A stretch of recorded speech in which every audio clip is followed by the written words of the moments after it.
honored to introduce not one, not two, three longtime seed savers here. So here we have John Coykendall. Woo! That's a band right there, yeah! Husband to Ashley. Still applause for Ashley. Yes. So John Coykendall has dedicated his life to preserving Southern agricultural traditions. A longtime contributor to Seed Savers Exchange, a master gardener at Blackberry Farm.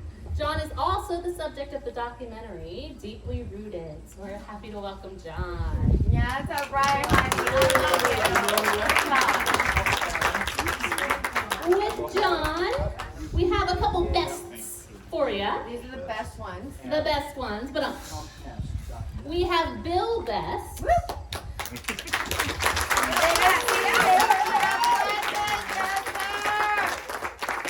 Bill Best is a seed preservation pioneer and the founder of the Sustainable Mountain Agriculture Center, a longtime educator and author of Saving Seeds, Preserving Taste. He has championed the protection of Appalachian heirloom varieties for decades. So thank you for being here, Bill.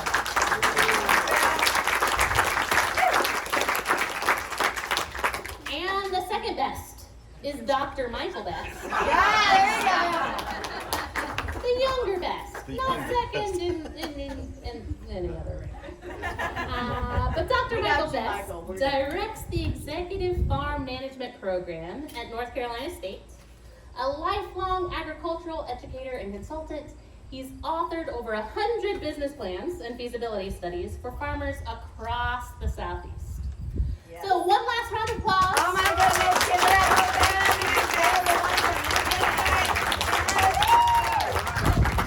And I am turning it over to Michael. There you go. Thank you. Have you all heard of the comedian that speaks in front of, or in between two ferns?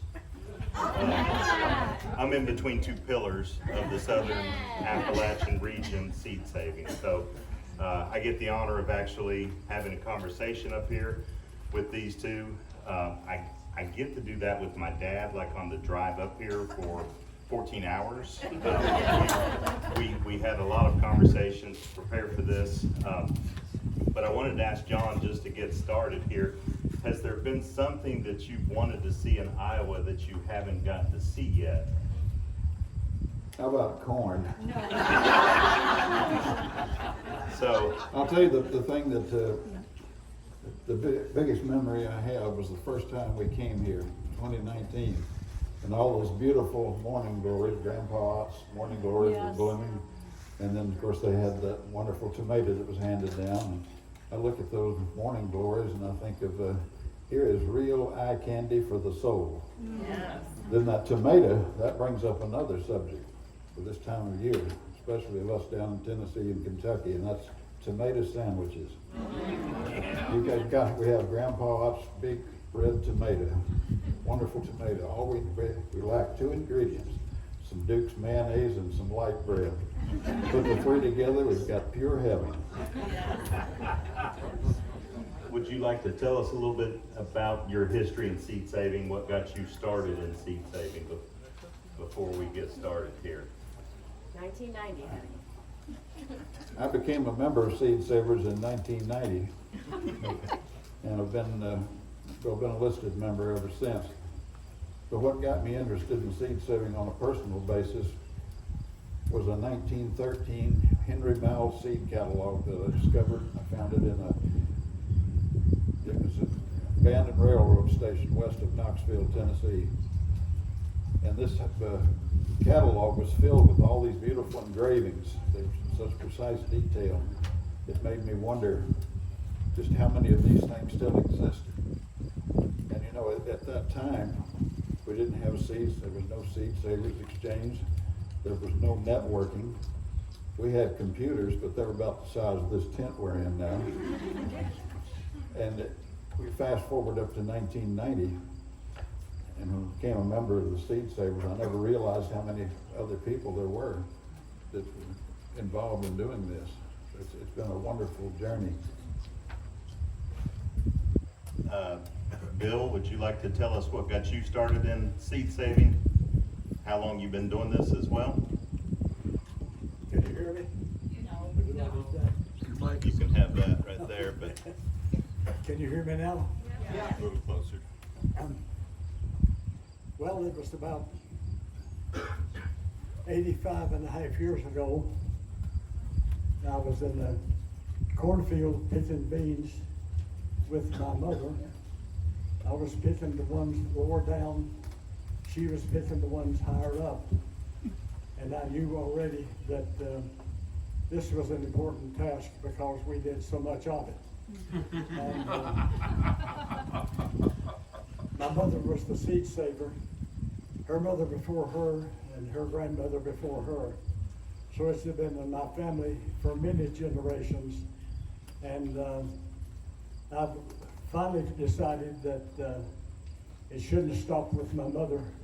It should continue with me and my children and my grandchildren and my great-grandchildren. And my son, Michael, has been there helping ever since he was about 4 years old.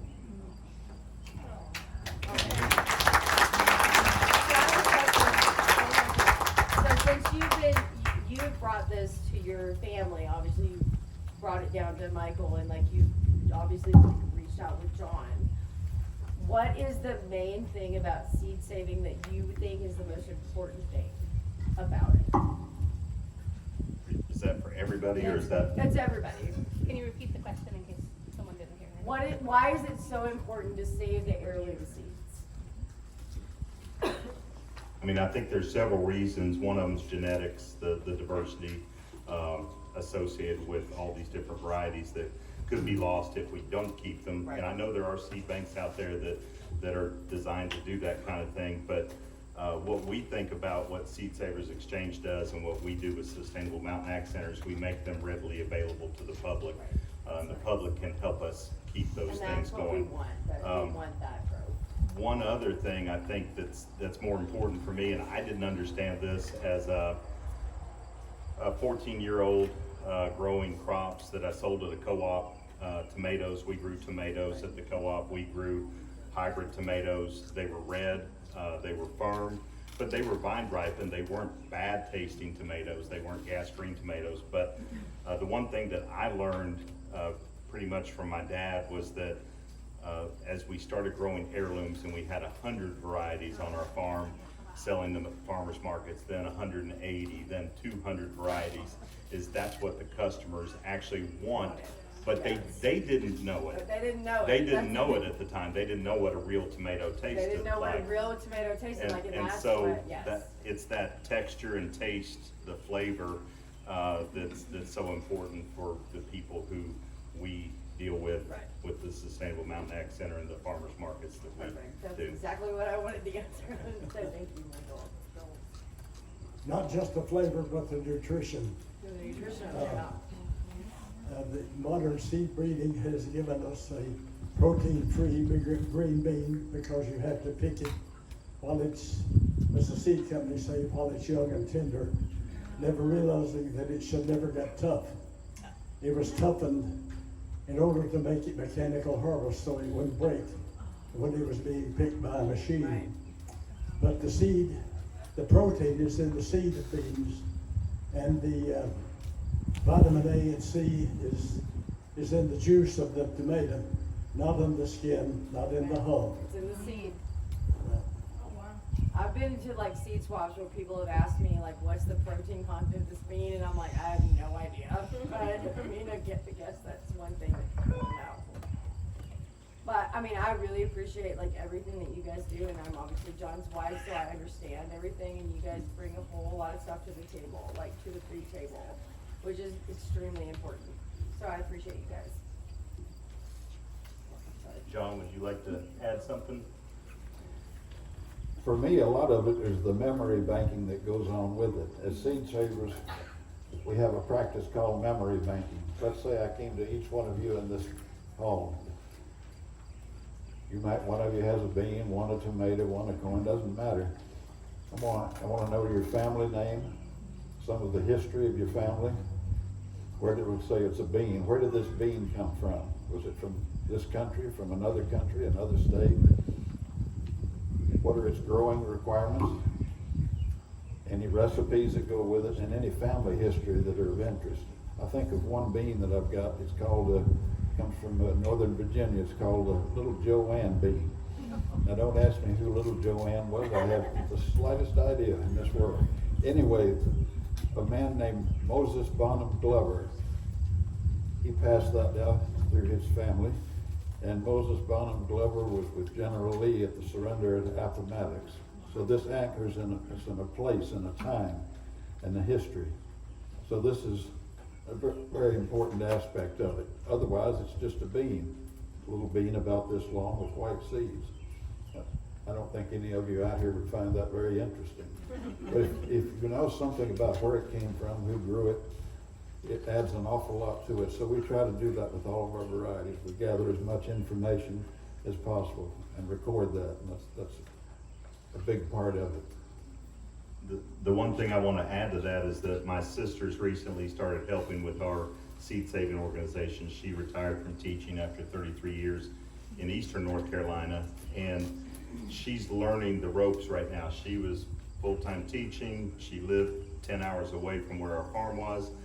But she's starting to understand these things, and we're kind of training her as well. But when we do inventory, what she's coming to realize now is that the beans that have stories or really cool names move a whole lot quicker to our catalog than the beans that just have a picture. Give them meaning, really. Exactly. And if they don't have a picture, they just don't move at all. It gives it So you have to substance. have a picture with it as well. Daddy, do you wanna talk about, shoot. Lazy white beans. Well, you can talk about lazy white beans. I was gonna go with the noble bean, but Oh, the noble bean is a great story. I'm gonna let John and I can both talk about the noble bean, but a lot of the beans were traded at church suppers, dinners on the ground, family reunions, funerals, and where I discovered the lazy wife greasy bean was my first cousin's father's funeral, and her cousin on the other side said that she knew where in Madison County, North Carolina, to find the lazy wife greasy. And so a few weeks later, she sent me a handful in the mail. And then a few weeks later, after that, she sent me the small lazy wife greasy. And so we now have the lazy wife and the small lazy wife. And we also have the fat man bean. So the beans are probably the most prolific food that you can eat that are not constrained by what is the word? I'll think of it in a minute. But anyhow, I used to attend family reunions, and how many have eaten leather breeches? Anybody? Leather breeches, yep. Not many people here, but you may have eaten them and not known what they were. Leather breeches are dried beans, strung, dried, sometimes behind a wood cook stove, so they dry out quicker, and then cooked with a piece of ham hock or a piece of fat back. And in my family, my extended family, at family reunions, the first time I filled my plate, I would fill it full with a lot of different green beans and leather breeches, and the different people had different ways of cooking, and I enjoyed them all. And that's an old Appalachian tradition. Bill, could you tell people exactly what a greasy bean is? Yeah. Well, when I was picking cornfield beans with my mother, we just called them cornfield beans. But later, I realized that people in other parts of western North Carolina, other parts of the southern Appalachians were calling them greasy beans because they are slick in color. They don't have the tight-knit fuzz of, say, a half runner, a modern half runner, but they're slick. And the slickness also makes them tender. They're the tenderest of all beans. And They're delicious. greasy beans are one of the best sellers that we have on our website. They're the Cadillac of green beans. Will you guys talk about, The Cadillac. I've will you heard guys that at talk least about the 1,000 noble times. bean? What's that? Talk about the noble noble bean. bean. That's one of my favorite, and I think that's a good story. You The want noble to start that bean. one? I'll start and then John can Finish. finish. A lady, we started our seed saving in the, probably in the mid-60s when we were selling at the Berea Farmers Market and the Lexington Farmers Market. And we found that people really wanted the old-fashioned beans. They did not want the modern Blue Lakes and the modern ones that were bred for mechanical harvest. They wanted a bean that was a real bean, had a real bean, real seed inside the hull. They wanted protein in there when they ate their beans, not just roughness and a little water. But now, a few years ago, I don't remember how long, but a lady in Oregon contacted me about a bean that had been in her family, the Noble family, for many generations. It had been taken from West Virginia to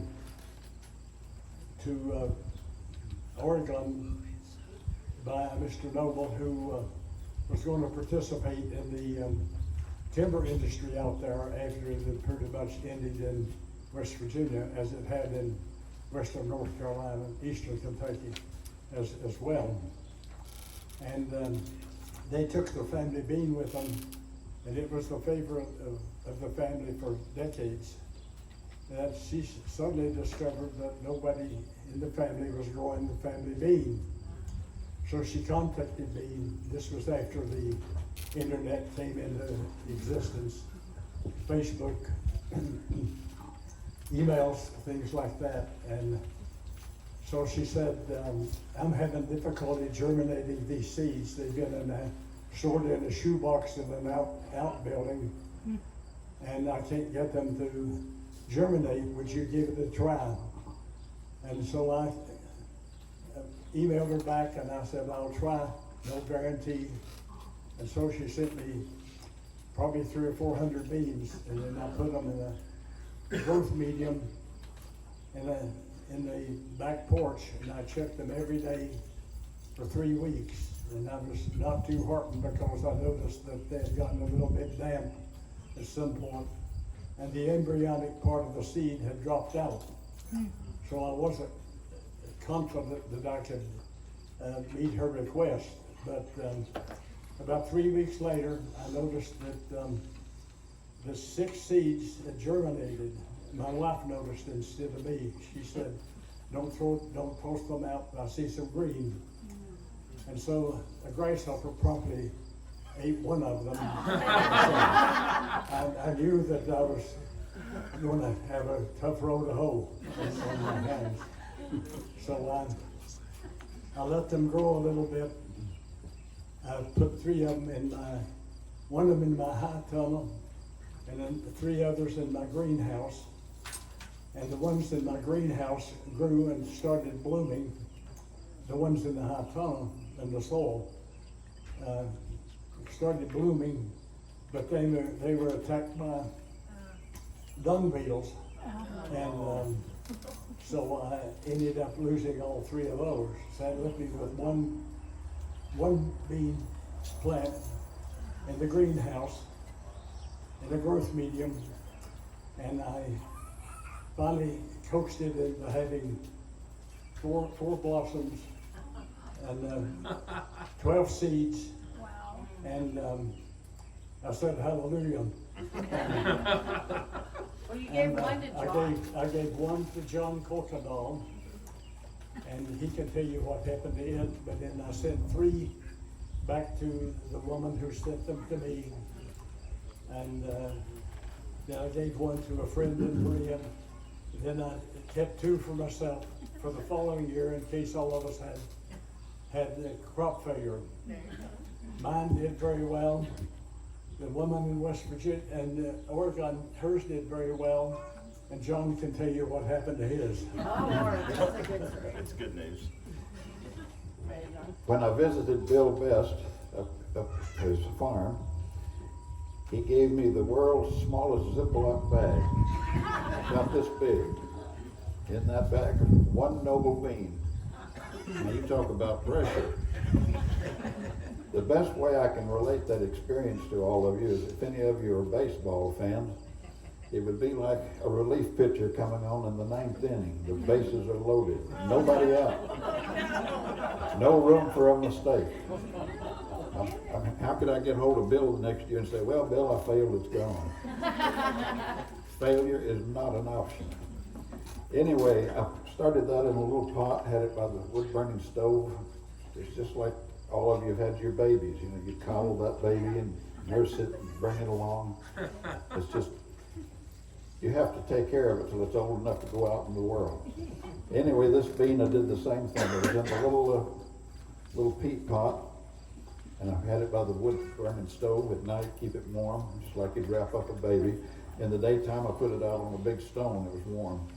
Finally, it was a runner, a stick bean. It got up about this big, it was tall, and it was ready to go out. I took it back home with me, put it in a little fenced area, and put a big stick in the middle.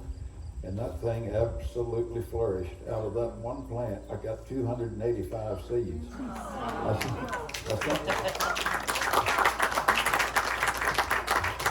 I sent most of them back up to Bill. I kept a few. And then, of course, you had good luck and you sent them to the lady in Oregon. I remember you gave me a copy of a magazine. There was an article about her that showed a picture of that lady that's her cupboard. All these canned beans she was standing by. But you know something? This illustrates how close you can come to extinction. Yeah. One bean away from extinction. Yeah.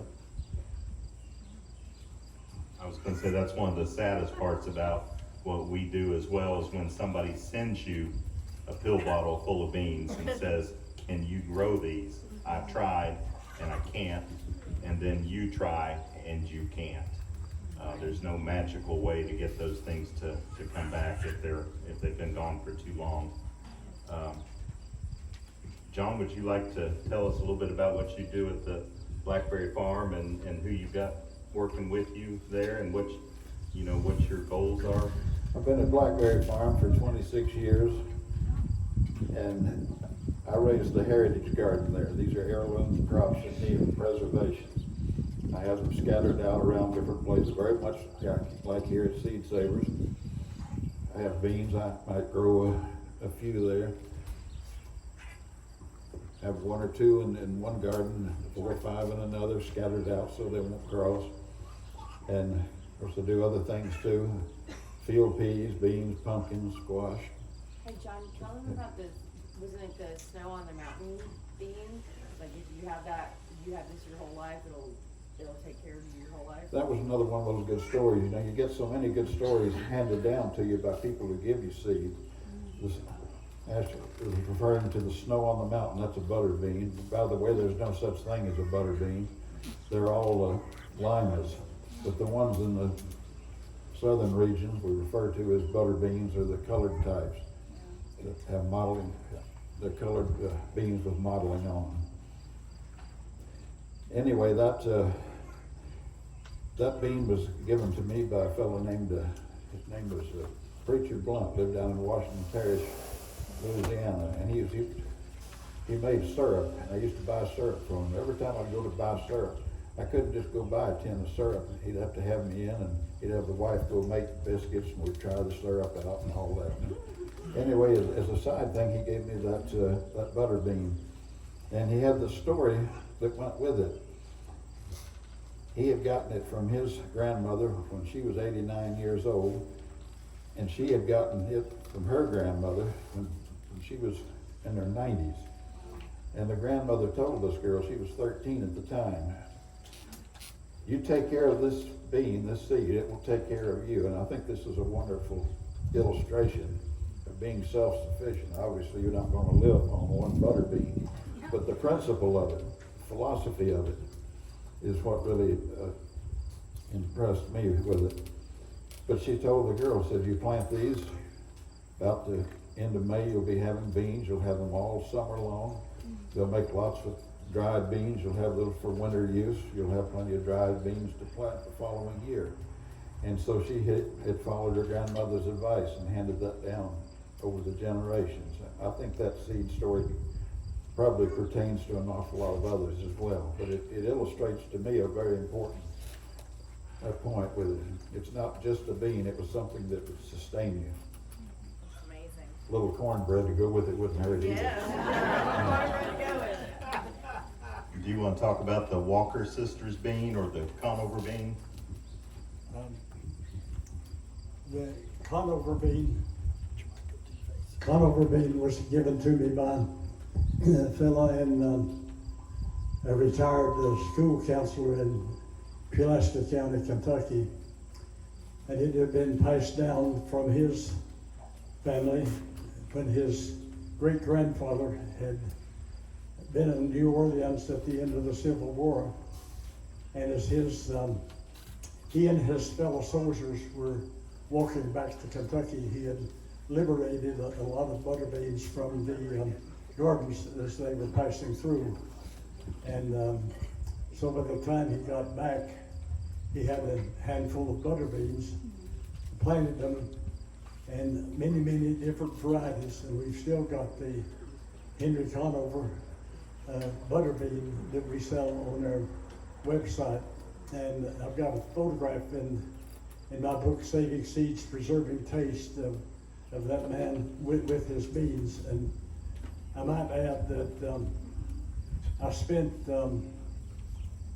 I was asked after making a talk of the Appalachian Studies Association meeting in Maryville College in Maryville, Tennessee. And a lady from Ohio University Press asked up and said, could you expand that and put it into a book? We'd like to publish it. And I said, give me 10 years and I'll do it. So that's what I did. At the end of our growing season, I would go out, I would collect stories, I would take photographs, and then I would write everything down on my computer. And finally, I had a book, and so I gave it to them, and I have one copy here, and I promised it, and let me just say,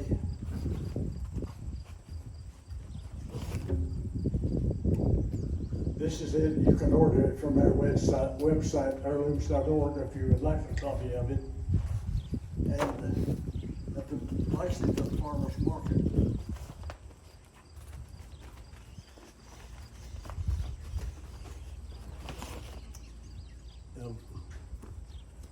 The editor of the University Press of Kentucky came up to me at the farmers market, and so we had a long conversation in the cab of my pickup truck about doing a book for them.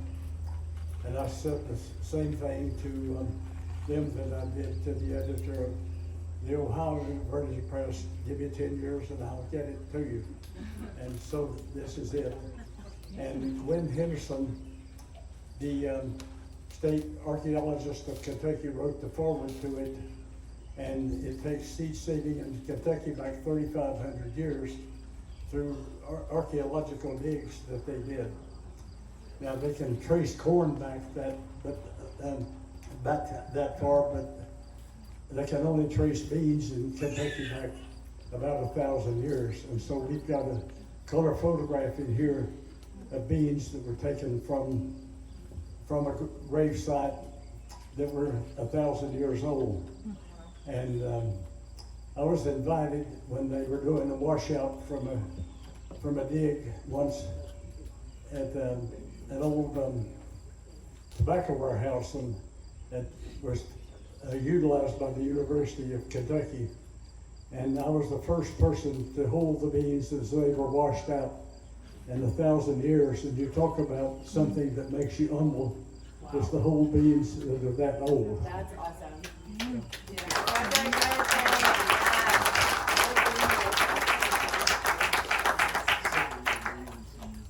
John, we still got 25 minutes here. How did you feel about getting the Noble bean? Oh God, it was a humbling experience. You got this. I've had 4 different times where I've had just one bean. We go up to Pikeville, Kentucky. We have a big seed swap up there. And there was some man, I didn't get any information. He was going out the door into the seed swap, and he gave me 10 beans.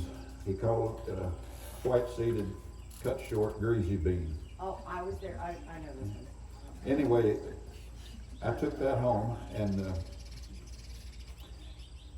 tried to had the same luck Bill did with the Noble bean starting out. At the end of those 10 seeds, I only got 1 to germinate. So I brought that home. I was too afraid to put it out in the garden, so Ashley helped take care of it. Had it in a great big pot out near the front porch. It didn't make a lot of seeds, but it made enough to get a start. Bill, I remember bringing you some this last time we were visiting up there, a little tiny bag of them. It's a bigger bag than this one. Anyway, that's one more, but there's 4 other cases where I had where it was just one bean. And that's too close for comfort.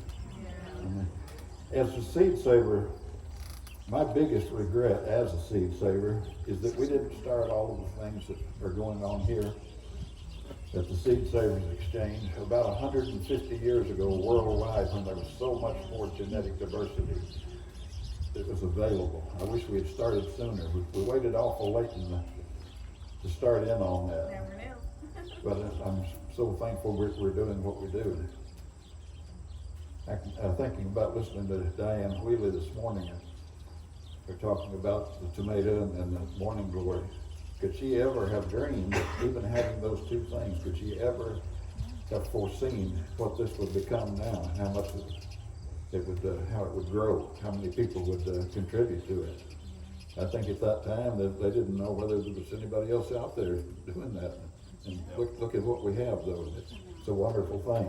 So how did you and Bill Bass meet? It was at the seed swap. In my barn, In your Yeah. barn, that's right. You used to do it in the barn. we used to have the Sustainable Mountain Agricultural Seed Barn in our barn.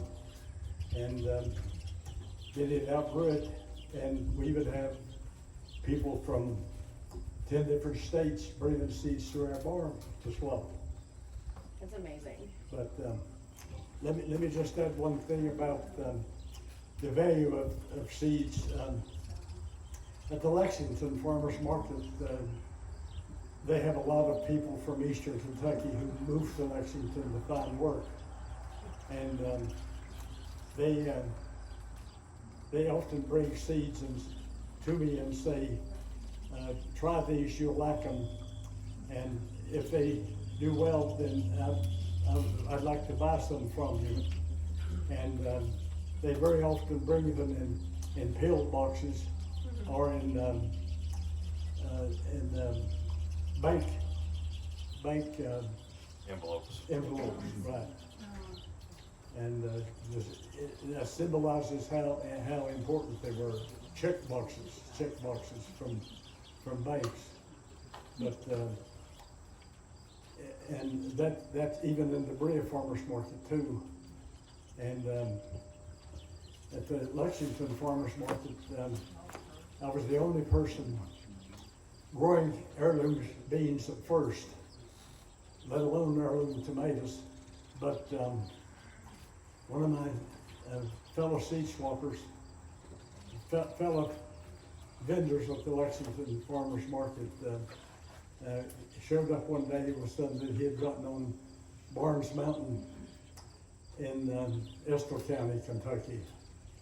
And so he and I started trading seeds, and for several years we were the only ones that grew and sold heirloom beans. The others sold Blue Lakes and the other, whatever, tenderettes, which are not tender.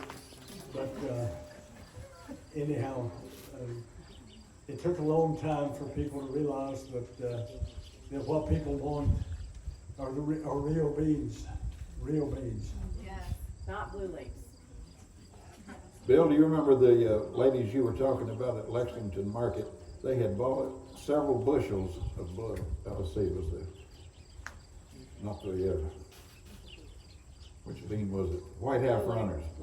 Oh, They yeah. had bought several bushels of those, several women, and they divided them up. And they came back to you and they told you that just about half of it was waste. They were so Yeah. tough that they couldn't use Well, them. Couldn't break them.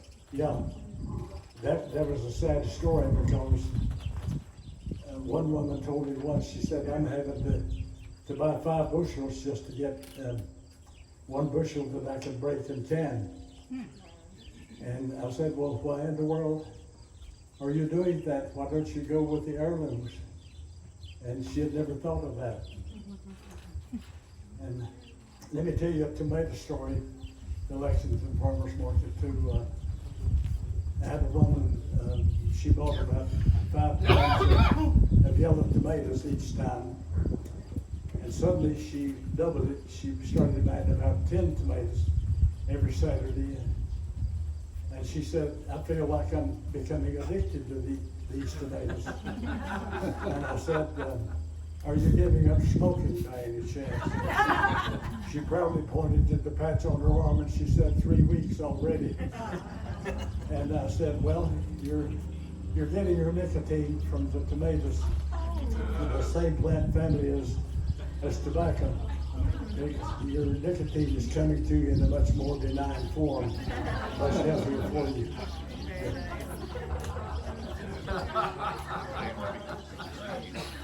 I want to give you a son's perspective, I guess, growing up, doing these kinds of things, selling at the farmer's market from 1973 on. I was born in 66, so I was 7 when we started selling at the farmer's market.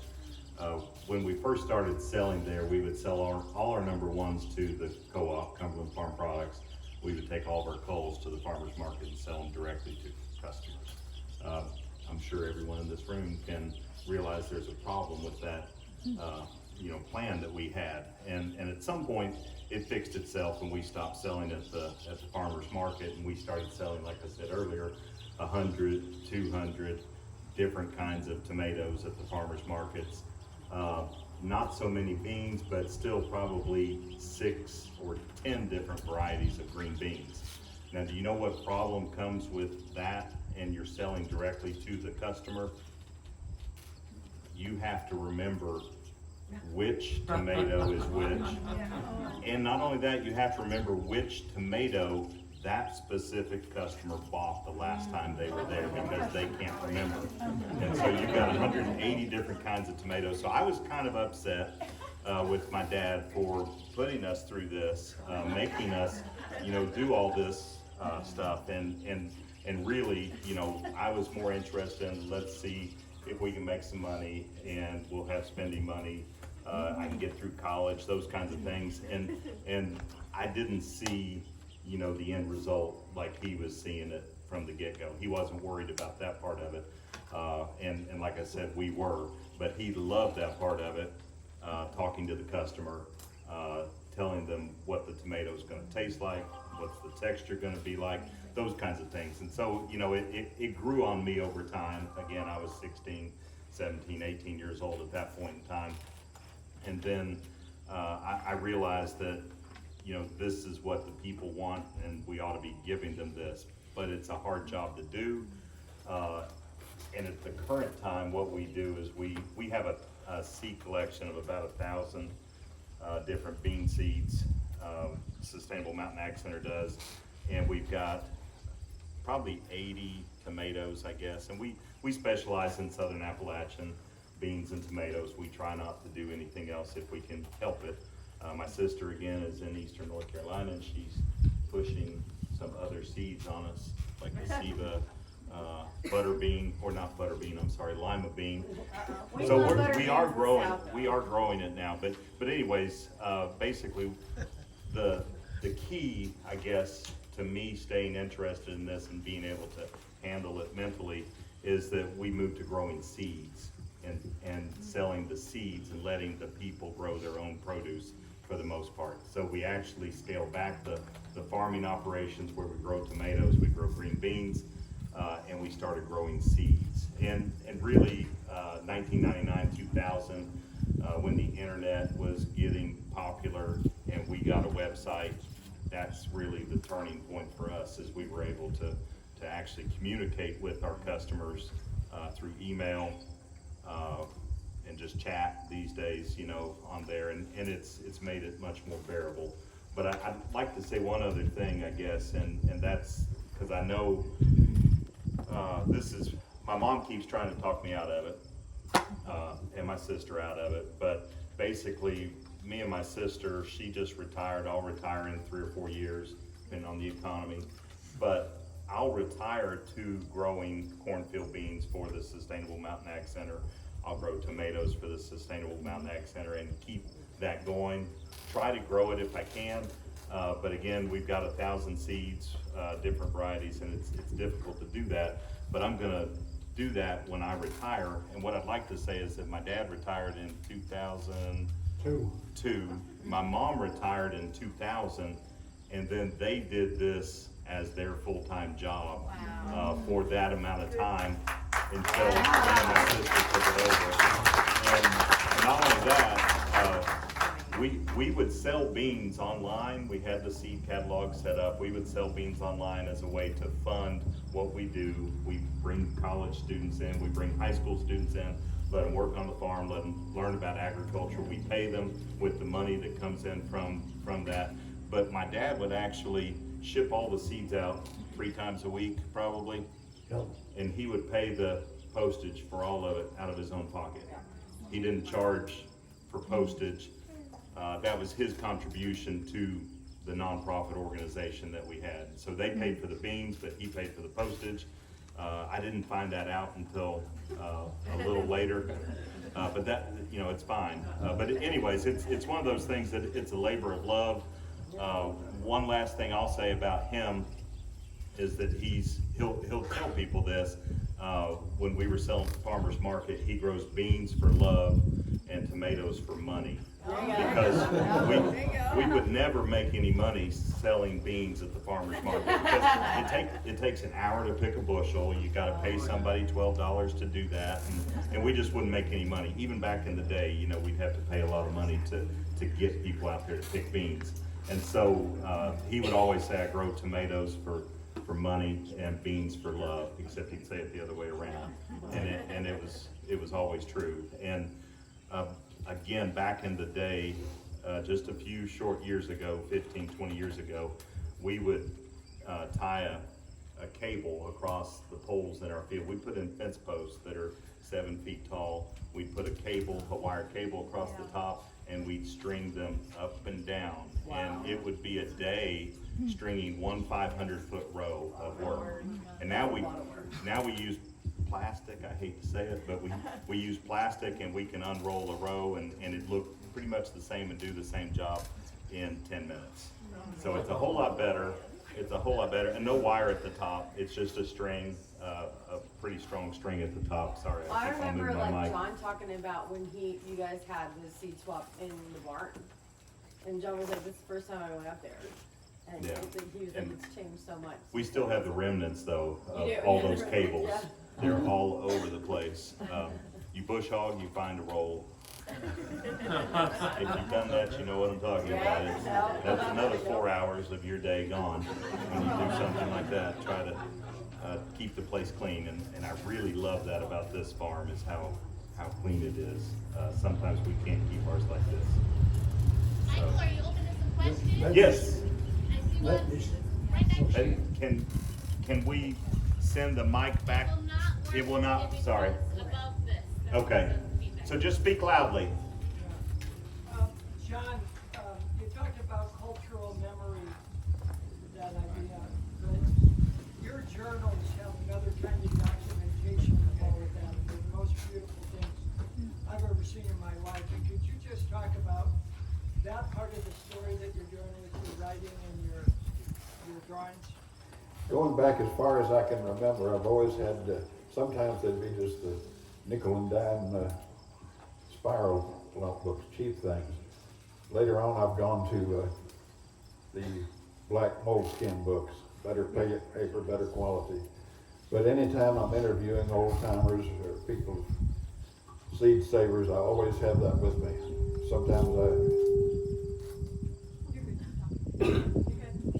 I illustrate in that. I might illustrate the person I'm talking to, draw pictures of the seeds, write down the history of it, the heritage of it, recipes, just anything that pertains to that. But I've loved doing that. I've got hundreds of books at home. It's I always refer to it as an iceberg about this much above the water, but there's this much underneath. So the material I've got, I'm way behind. So I've really got to step it up. Bill, I was going to ask you one thing to talk about. One of my favorite stories was years ago. You told me about the time you were getting down towards the end of the season. Your tomatoes were finished, but you still had some okra left. And I think maybe your wife talked you into it. Said, go down to the store, we'll cheat and buy some of those undesirable maybe we can fake it this one time. But you love those tomatoes because you'd fry that okra and put the tomatoes on top and have all that wonderful tomato juice would go down in it. It was so wonderful. But tell people what happened. It didn't turn out like that at all. And even for your chickens. Well, that was my favorite dish growing up as a child was a plate of okra, a plate of heirloom tomatoes on top of it, let the juice soak down, and that would be a full meal. Another favorite meal was green beans, ham hock, okra, onion, not okra, but tomatoes and onion on top. And those were my two favorite meals. And I'm not sure what happened, John, that I mentioned to you, but. Well, you said that the tomatoes didn't have any juice at all. Oh. And you threw them out in the chicken lot, the chickens wouldn't even eat them. They smell foul. And 6 weeks later, they were still there. We had bought, my wife and I decided to have some okra with a tomato on top, and I bought one. We waited about 3 weeks for it to ripen. It never ripened. We cut it and on top anyhow, and we couldn't eat it. So I said, well, we won't waste it. We'll feed it to the chickens. And so we tossed it out to the chickens, and they refused to eat it too. But let me say one last thing about bean varieties. I think there's a lot more varieties of heirloom beans than there used to be because beans mutate so readily.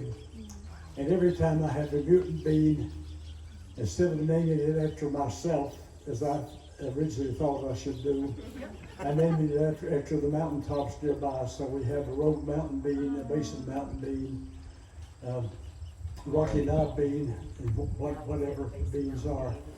But I don't know, in just the last few years, we've had the Basin Mountain bean is a mutant of the non-tough half runner, which is a mutant of the JB Good half runner. So beans mutate all over the place, and whether it's a mutant or a cross, if it breeds true, it doesn't matter. But there are so many more varieties than there used to be of heirloom beans. Well, I think there's a lot of the reason because of you and John. Because you guys have saved all these things, so we're appreciative of that. Yeah. I got a couple of little stories I'd like to relate with. How are we doing on time? We got, All right, you're ready. 7 Okay. minutes.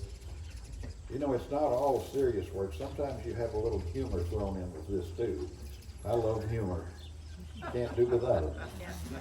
Anyway, I was out at Fentress County, Tennessee. We were visiting Alvin York's home, World War I hero, Sergeant York. And of course, anywhere I go, I want to know about beans and things, and so get around these old timers, I'll ask about that. Well, I went down to the local store and was sitting on a bench. There's about 6 or 8 men, and I thought, well, here these fellows might know some of those old beans pointing in the right direction. So I asked this one fellow, I said, wonder what kind of beans they were growing back in Sergeant York's time. This one fellow looked for a second and said, I reckon they was green ones. Well, that brought those proceedings to an abrupt. One other thing I wanted to tell you about is that I have a field pea called the Purple Hull Whippoorwill.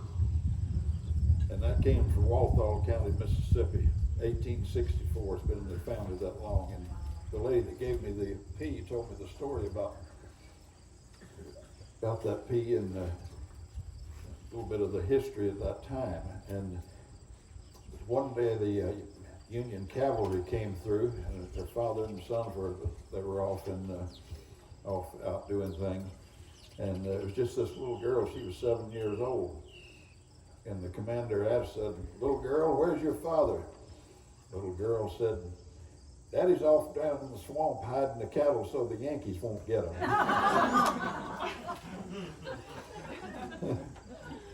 Sounds about right for a child that age. But you do get a few humorous stories too to go along with these things. Adds to it. Very nice. John, will you talk a little bit about memory banking? So I know y'all talked a little bit about what you guys do with having those high schoolers and college students come in and help. How would a college or high school student kind of get in with that and become part of that? Is there any form? We used to have a connection. Is this still working? We used to have a connection at Berea College because he retired from there after 40 years, but he was there for the last 10 years doing this kind of work, and it was real easy for those students to get to know about us. We don't have anything on our website that actually does that. It's more word of mouth, I'm afraid, with our organization at this point in time. I have had 2 students come from NC State, travel to Berea, Kentucky for the summer. So we send Jolene to you that you will take care of her. She can come to NC State or Berea, either one, and we'll find a role for her with Sustainable Mountain Ag Center, if that answers your question. Thank you. Yes. Is anyone doing this kind of finding and preserving of Southern Mountain corn types? Either one of these 2 guys can answer That that. can answer that. Bill's got that one. Well, you have like the whole second freezer full of corn. What are you talking about? Like I know We that don't for have a that fact. much corn ourselves. John, that one's John, yours. That's you love corn and butter beans, so come on. Don't be shy. We've collected quite a bit, not nearly as much as beans and tomatoes and that, but there's a lot of the old southern varieties, and we do have a good number of those. Mostly what I have in my collection is milling corn.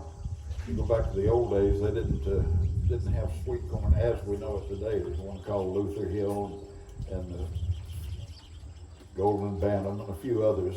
They were sweet, but not like some of the ones we have today. Most everything was field corn, and the old timers used to love to cook that. They called them roasting ears, and they would cook them, sometimes bake them in the fireplace with the husks on. But you had to get those just the right time. 1 minute it's edible corn, the next day it's horse corn. So it didn't last very long.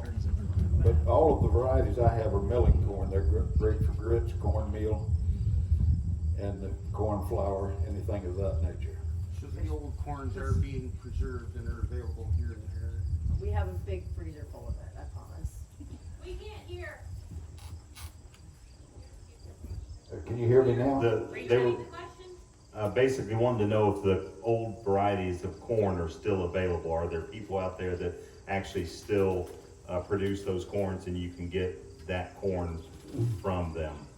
We're growing the hickory cane, and not much is known about it because it was the favorite corn of moonshiners. And they didn't want to share their secrets very well. But I've got a bean story having to do with corn liquor as well. The Whitey Swanger bean was named after a guy who lived on the Fines Creek, Haywood County, North Carolina, and he always got his corn liquor from Rita Hicks's husband, and I don't know her husband's name, but Whitey was looking at her superior bean crop one night, and he said, Rita, will you share some of your seeds with me? I'd like to grow those beans. And she said no. And so he ran into her bean field that night and liberated some beans. And that bean is now known as the Whitey Swanger bean, which probably should be known as the Rita Hicks bean, but it still goes as the Whitey Swanger bean. And we sell that on the website too. It's a nice looking greasy bean. And my students love that story. The college students that I've had that worked for SMAC, they absolutely love that one. So I think we're out of time. We're right there. Perfect timing. Wow. Grab the microphone.